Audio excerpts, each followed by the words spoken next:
বাংলাদেশের অন্তর্বর্তীকালীন সরকারের প্রধান উপদেষ্টা ডক্টর মোহাম্মদ ইউনূস সাহেব যে কখন কি বলেন বুঝি না।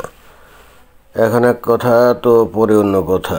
এখন কোনটাকে যে আসলে সিরিয়াসলি নিতে হবে আর কোনটাকে যে আসলে বাদ দিতে হবে এইটা বোঝা অনেক ক্ষেত্রে কঠিন হয়ে দাঁড়ায়। কেন এই কথাটা বলছি সেইটা বোঝা যাবে। এই যে এখানে একটা খবরের ক্লিপ যেটা প্রচার করছে, এখন এরা কি সঠিক খবর প্রচার করলো না ভুয়া খবর প্রচার করলে কে জানে। যাই হোক, তারপরও জাতীয় মিডিয়া তো এখানে যা প্রচার করছে তার ভিত্তিতেই তো কথা বলতে হবে। আমরা শুনি। বাংলাদেশের সমুদ্র বন্দর ব্যবহার করে ভারতের পূর্বাঞ্চলীয় 7টি রাজ্য উপকৃত হতে পারে বলে মন্তব্য করেছেন অন্তর্বর্তী সরকারের প্রধান উপদেষ্টা অধ্যাপক মোহাম্মদ ইউনূস। এই কথা কি ডক্টর মোহাম্মদ ইউনূস কি আসলেই বলছেন? এটা তো শুনতে বিস্মিত হতে হলো, অর্থাৎ নিজের কানকে বিশ্বাস হচ্ছে না। আসলেই কি এই কথা উনি বলছেন নাকি? 8 আগস্ট উনি যখন ক্ষমতা আসছিলেন তখন তো কোনো প্রভোকেশন ছাড়াই উনি কি বললেন, ভারত যদি বাংলাদেশের সাথে সুসম্পর্ক বজায় না রাখে তাহলে 7 সিস্টার্সও শান্তিতে থাকবে না, এই ধরনের কথা উনি বলছিলেন না? তো এইটা তো ভারত কোনো প্রভোকেশন কিছু করছিল না, তার আগেই কিন্তু এই কথা বলছিলেন। এবং পরবর্তীতে এই গত 7.5 মাসের মধ্যে বাংলাদেশে যত ঘটনা হয়েছে অনেক গুঞ্জন তো আমরা শুনি। এখন কোনটা সঠিক কোনটা বেঠিক এটা তো আর জানি না আসলে। ওই যে পাকিস্তানের ISI, পাকিস্তানের সেনাবাহিনীর লোকজন নাকি বাংলাদেশে আসছে, এসে তারা সিকের নিকের ওখানে ভ্রমণ করছে, আরও কত কি করছে, রোহিঙ্গাদের ওখানে গেছে, তাদের নাকি প্রশিক্ষণ কত কি দিচ্ছে। গুজব শুনি তো, নানাজনে বলে। এখন আসলে কতটা সঠিক আর কতটা বেঠিক তা তো জানি না। বাট ডক্টর মোহাম্মদ ইউনূসের ওই বক্তব্য যে ভারতের এগেনস্টে 7 সিস্টার্স অশান্ত করার ওই বক্তব্যের প্রেক্ষিতে অন্তত তাকে যারা ক্ষমতা আনছে তথাকথিত ছাত্র জনতা, তাদের মধ্যে যে ভারতের ব্যাপারে বিষোদ্গার, এটা তো আমরা কন্টিনিউয়াসলি শুনে আসছি, তাই না? কন্টিনিউয়াসলি শুনে আসছি। এবং যে কারণে বস্তুত বাংলাদেশের তৌহিদি জনতা এই যে শেখ হাসিনাকে মনে করে যে উনি নাকি ভারতের দাস, অর্থাৎ শেখ হাসিনার মাধ্যমে বস্তুত বাংলাদেশে এই ভারতীয় উপনিবেশ ছিল। এবং তার কারণ কি? কারণ হচ্ছে যে ভারতকে নানা রকম ট্রানজিট সুবিধা দিছিল, তারপরে যে বন্দর ব্যবহারের সুযোগ সুবিধা দিয়েছিল, এই সমস্ত কারণেই তো, অন্য কোনো কারণে না। অর্থাৎ বাংলাদেশের মধ্যে দিয়ে যদি ভারতের ট্রেন যায় ওই 7 সিস্টার্সে শর্টকাট রাস্তা করতে গিয়ে, যেটাকে আমরা বলি ট্রানজিট সুবিধা, তাই না? তো অন্য দেশের গাড়ি অর্থাৎ ট্রেন বা বাস বা ট্রাক যেটাই হোক বাংলাদেশের মধ্যে যদি ঢোকে তাহলে বাংলাদেশের স্বাধীনতা সার্বভৌমত্ব ক্ষুণ্ণ হয়। এই যুক্তি দিয়েই তো বস্তুত গত 7.5 মাস ধরে এই যে অন্তর্বর্তীকালীন সরকার, বিশেষ করে তাদেরকে যারা সাপোর্ট করে তারাই কিন্তু বস্তুত এই পয়েন্টের উপর ভিত্তিতে বারবার কিন্তু ভারতের বিরুদ্ধে বিষোদ্গার করে আসছিল, তাই না? এখন হঠাৎ করে কি হয়ে গেল যে সেই ডক্টর মোহাম্মদ ইউনূস সেই একই রাস্তা ধরলেন।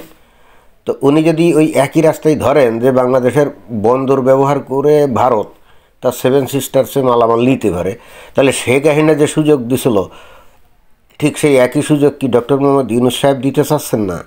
তো তাই যদি হয় তাহলে শেখ হাসিনা ওই সুযোগ দেওয়াতে যদি উনি হয়ে যান ভারতের সেবাদাস এবং বাংলাদেশ যদি হয়ে যায় ভারতের উপনিবেশ, অথবা বাংলাদেশের স্বাধীনতা সার্বভৌমত্ব যদি লঙ্ঘিত হয়, তো এখন ডক্টর মোহাম্মদ ইউনূস ওই একই জিনিস দিতে চাচ্ছেন যেটা তার বক্তব্যে আসলো। তাহলে সেই একই দোষে দুষ্ট হয়ে ডক্টর মোহাম্মদ ইউনূসও কেন এখন ভারতের সেবা দেওয়া হবে না? এবং তাহলে ডক্টর মোহাম্মদ ইউনূস কি এখন স্বেচ্ছায় সজ্ঞানে বাংলাদেশের স্বাধীনতা সার্বভৌমত্ব নষ্ট করার চেষ্টা করছেন নাকি? বুঝছি না তো, তাই না? কি ঘটনাটা এরকম না যে দোষে শেখ হাসিনা দোষী, সেই একই দোষেতে এখন ডক্টর মোহাম্মদও দোষী হতে চাচ্ছেন? এটা রহস্যটা কি? এটা তো বুঝছি না।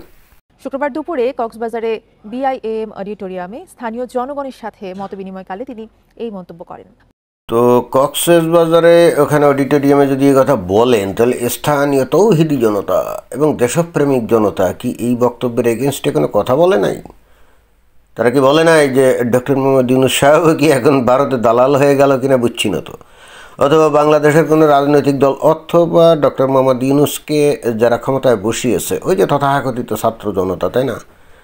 তারাও কি এ ব্যাপারে কোনো প্রতিক্রিয়া দেখিয়েছে কিনা কি জানি, এখনো সে খবর পাই নাই। বলেন, বাংলাদেশের মানুষ যথেষ্ট ভাগ্যবান, কারণ তাদের একটি সমুদ্র আছে যা বিভিন্ন দেশের সঙ্গে ব্যবসা করতে উদ্বুদ্ধ করে। নেপাল ও ভারতের সেভেন সিস্টার্সের কোনো সমুদ্র নেই উল্লেখ করে ডক্টর ইউনূস পারস্পরিক সুবিধার্থে বাংলাদেশের সমুদ্র বন্দর ব্যবহারের প্রয়োজনীয়তার উপর জোর দেন। সেটা তো বুঝলাম, কিন্তু হঠাৎ উনি এসে এই ধরনের কথা কেন বলছেন?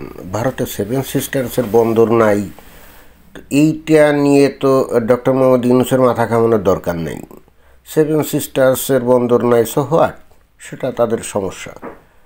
এবং ওই শেখ হাসিনার আমলে ওই সেভেন সিস্টার্সে যাতে সুলভে পণ্য পরিবহন করা যায়, এই জন্যই তো যে বাংলাদেশের মধ্য দিয়ে ট্রানজিট, তারপরে এবং বন্দর ব্যবহারের সুযোগ সুবিধাও নাকি দিছিল, জানি না ঠিক। কিন্তু কথা হচ্ছে যে এই যে সুবিধা সুযোগ দিছিল, এটা কি মাগনা ছিল নাকি? নিশ্চয়ই ভারত এর জন্য পেমেন্ট করতো, এমন তো না যে মাগনা। কোনো দেশের উপর দিয়ে যদি অন্য কোনো দেশের গাড়ি ঘোড়া ট্রেন অথবা কারো বন্দর ব্যবহার করে, সেখানে কি মাগনা করে নাকি? মোটেও না। তো তাই যদি না, এবং মানে পেমেন্ট করে দিয়েও যদি এইভাবে ব্যবহার করে, তাহলে তো অবশ্যই এতে করে অন্তত বাংলাদেশের তৌহিদি জনতার ধারণা অনুযায়ী বাংলাদেশের স্বাধীনতা সার্বভৌমত্ব লঙ্ঘিত হয়ে যায়। এবং ডক্টর মোহাম্মদ ইউনূস কিন্তু প্রথম দিকে এই পয়েন্টটাই স্থির ছিলেন, কিন্তু হঠাৎ করে এই কি হলো, তার কি কোনো মতিভ্রম ঘটলো নাকি? এখন তো এটা একটা বিশাল সমস্যা হয়ে দাঁড়ালো। আর আমরা এখন ডক্টর মোহাম্মদ ইউনূস যদি এইগুলো বলে এই ভারতকে এই সুযোগ সুবিধা দেয়, তাহলে তো আমরা তো মানব না।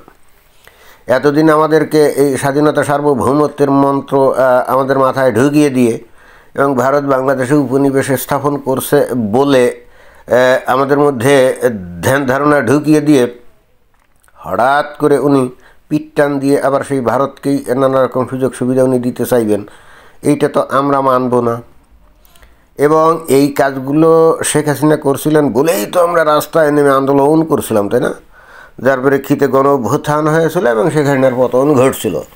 তো ডক্টর মোহাম্মদ ইউনূসও যদি এই একই পথের প্রতীক হয়ে যায়, তাহলে এই তৌহিদি জনতা এবং ছাত্র জনতা তারা তো ডক্টর মোহাম্মদ ইউনূসের বিরুদ্ধে আন্দোলনে নেমে যেতে পারে।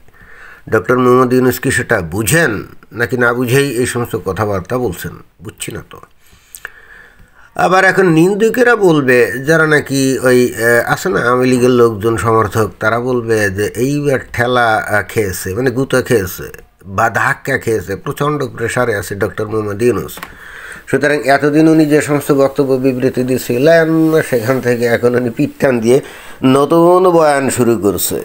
আমি জানি নিন্দুকেরা এই সমস্ত কথাই বলবে, বাট যাই হোক তাই হোক, যে অভিযোগে অভিযুক্ত করে আমরা গণঅভ্যুত্থান ঘটিয়ে শেখ হাসিনাকে বাংলাদেশ থেকে আমরা বিতাড়ন করলাম, ওই একই অভিযোগে অভিযুক্ত যদি ডক্টর মোহাম্মদ ইউনূস হয়ে যায়, তাহলে তো আমাদের চুপ থাকার কিন্তু কোনো অবকাশ নাই।